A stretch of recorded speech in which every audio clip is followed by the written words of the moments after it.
Good morning बच्चों।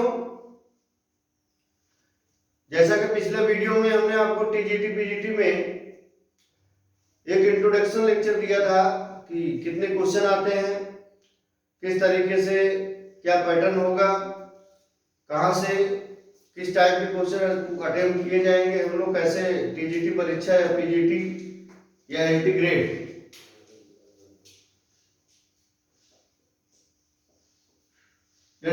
की परीक्षा कैसे हम लोग पास करेंगे, ये तीनों बातें हमने करा था।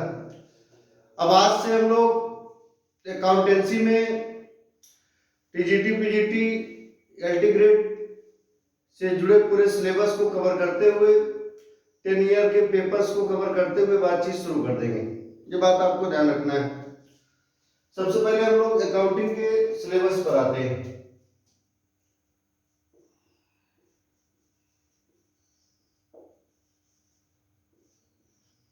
अकाउंटिंग में टोटल 4 अकाउंटिंग आपको कवर करना पड़ेगा, ध्यान रखिए। पीजीटी कभी कभी थोड़ा सा नेट के भी क्वेश्चन आ जाते हैं इसमें। पीजीटी टीजीटी अल्टीग्रेड के जितने क्वेश्चन हमको पढ़ने हैं, कवर करने हैं, अगर अकाउंट्स, इसमें चारों अकाउंट आपको पढ़ने पड़ेंगे। कौन कौन से अकाउंट वो भी जान लीजिए। फाइनेंशियल अकाउंटिंग, हिंदी मीडियम में उसको हम लोग बोलेंगे वित्तीय लेखांकन, जो हिंदी मीडियम के बच्चे बैठे। कॉस्ट अकाउंटिंग, लागत लेखांकन। Income tax accounting, income tax accounting, आयकर लेखांकन, आयकर लेखांकन। और मैनेजमेंट अकाउंटिंग, मैनेजमेंट अकाउंटिंग, प्रबंधकीय लेखांकन। ध्यान से समझ लें, अगर आप चाहते हैं कि टीजीटी पीजीटी और एलटी ग्रेड के सभी क्वेश्चन आपके कवर हो, टोटल क्वेश्चन जो खासकर अकाउंट का, अभी मैं एक ही टॉपिक सिलेबस उठा रहा हूँ अकाउंट, क्योंकि आपको उस दिन मैंने समझा दिया था कि इसमें बेसिकली आपको पढ़ना क्या, प्रैक्टिकल पेपर दो हैं। एक अकाउंट है, दूसरा मैथमेटिक्स यानी स्टैट्स है, सांख्यिकी जिसको बोलते हैं हिंदी मीडियम में, वो भी आपको पढ़ना है। तो कहने का मतलब जब हम लोग अकाउंट पहले पढ़ेंगे तो अकाउंट में कितने अकाउंट हम लोग हैं देखेंगे, इसमें 4 अकाउंटिंग आपको पूरी कवर करनी पड़ेगी।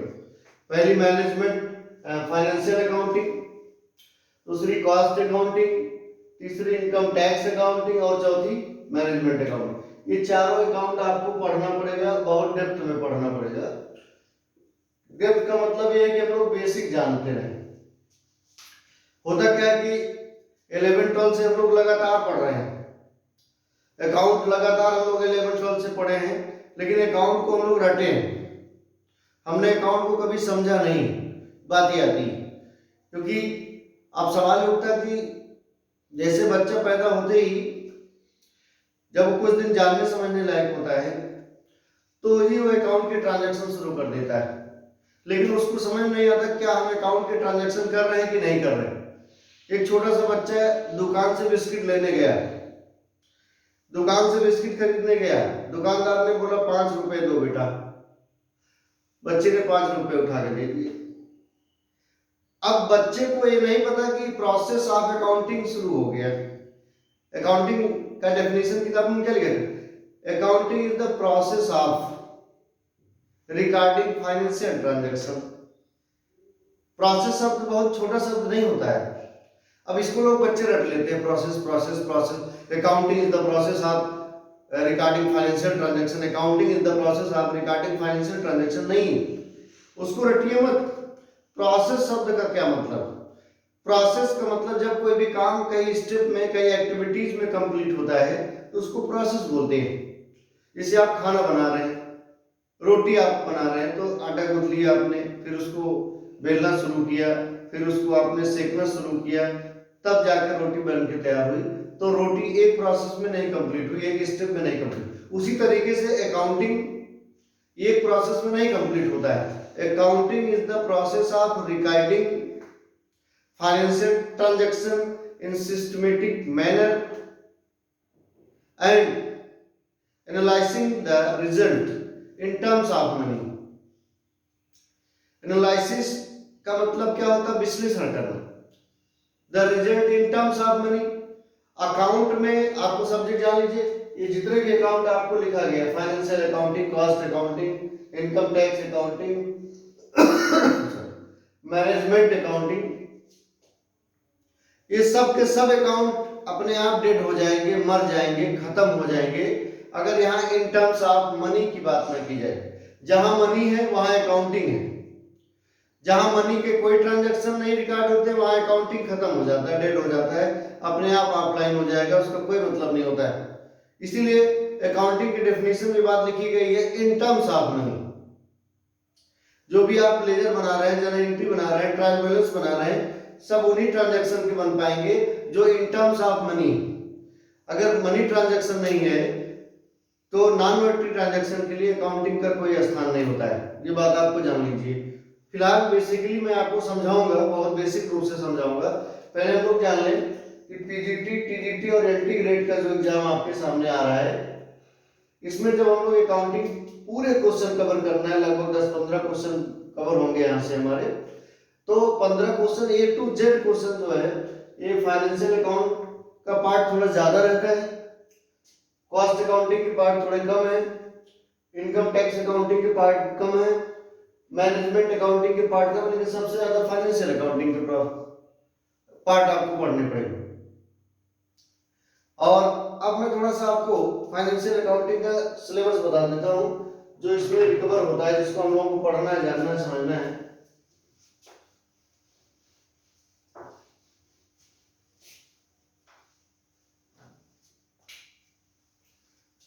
फाइनेंशियल अकाउंटिंग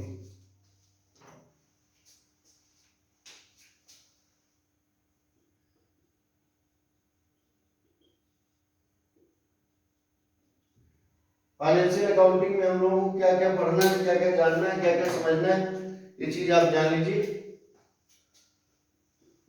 इसमें हमको पढ़ना है meaning and concept of book keeping. अभी मैं आपको समझाऊंगा कि बुक कीपिंग क्या होता है। भाई देखिए, अकाउंट में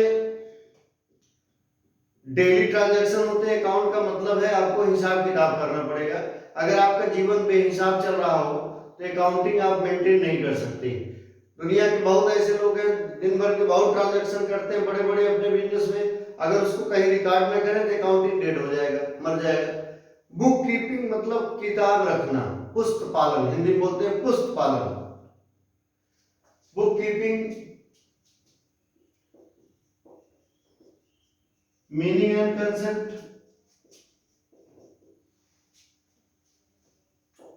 ऑब्जेक्टिव और इसको कैसे रेडी करते हैं, एंड मेथड्स। हिंदी में पुस्त पालन क्या है,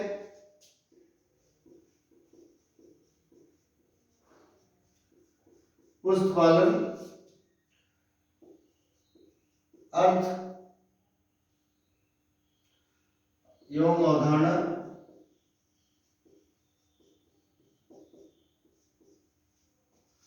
उद्देश्य तथा विधियां। अभी मैं आपको जब समझाऊंगा तो आप सब समझ जाएंगे।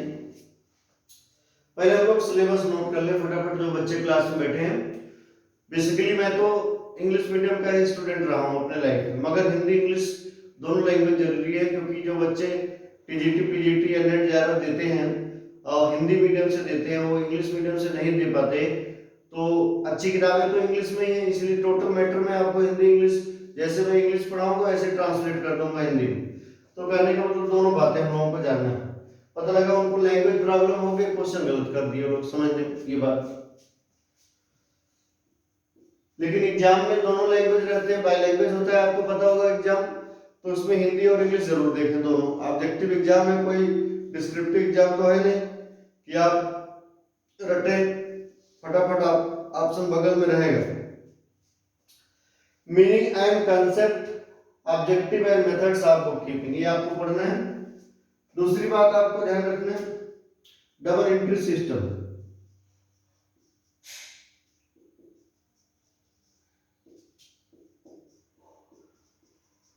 डबल एंट्री सिस्टम में आपको पूरा पूरा कंसेप्ट पढ़ना है। जनरल एंट्री, लेजर,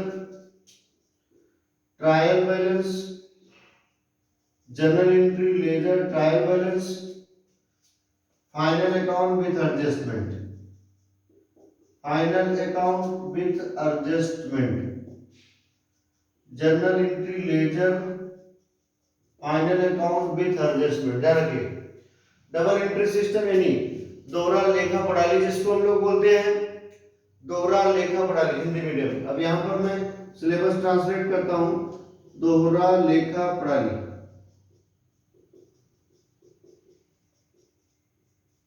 इसमें आपको जनरल एंट्री को रोज नामचा, खाता बही, जो हिंदी मीडियम वाले बच्चे हैं तलपट, समायोजन के साथ,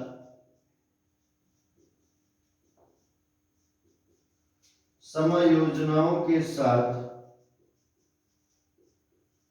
अंतिम खाते, अंतिम खाते। फटाफट नोट करिए, अभी तक 2 यूनिट पर बात हुई आपकी, मतलब 2 टॉपिक पर, bookkeeping, meaning, concept and objective, double entry system, journal entry, ledger, trial balance, final account with the adjustment. ये बातें फटाफट नोट कर लीजिए आप लोग। ये अब इसके बाद आपने 11th-12th में जो बेसिक काउंट पढ़ा है, सब कुछ वही तो है कंपटीशन में आप दुनिया में। अगर आदमी मजबूती से 11th-12th को पढ़ ले तो साइंस स्ट्रीम में डॉक्टर इंजीनियर बन सकता है, आर्ट स्ट्रीम में आईएएस आईपीएस बन सकता है, और कॉमर्स स्ट्रीम में सीए, सीएमए, सीएस या नेट, जेआरएफ, टीजीटी, पीजीटी जितने कंपटीशन है सब बीट कर सकता है, कहने का मतलब। तो बुक कीपिंग हो गया, डबल एंट्री सिस्टम हो गया। अब तीसरे टॉपिक को मैं लिख रहा हूं,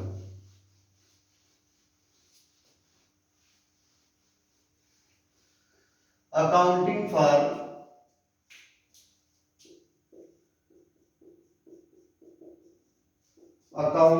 for partnership firm.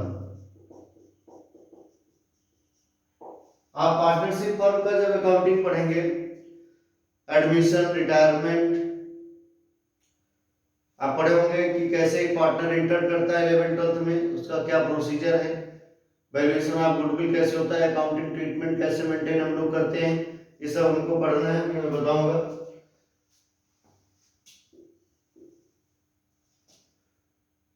Accounting for company account. अब कंपनी अकाउंट में ध्यान रखना है, इशू ऑफ शेयर्स,